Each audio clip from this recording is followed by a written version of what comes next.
కాకినాడ కాకినాడ అంటారు. కాకినాడ ఎలా వచ్చింది అనుకుంటున్నారు మీరు? కాకి లేదు, నాడా లేదు అక్కడ.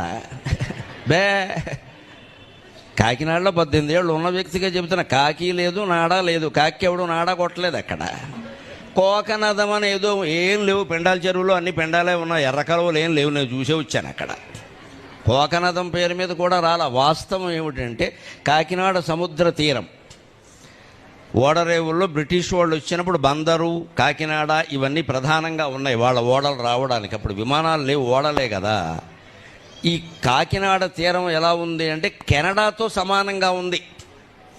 అందుకని ఇంగ్లీష్ వాళ్ళు దీన్ని కో కెనడా అన్నారు. వాళ్ళ భాష అంటే కెనడాతో సమానం అందుకే కో కెనడా అన్నారు. మన కూలీలు, మన ఆంధ్ర వాళ్ళు కూలీలుగా కో కెనడా అంటారా, కో కెనడా అని వాడు కాకినాడ అన్నాడు చివరికి. అది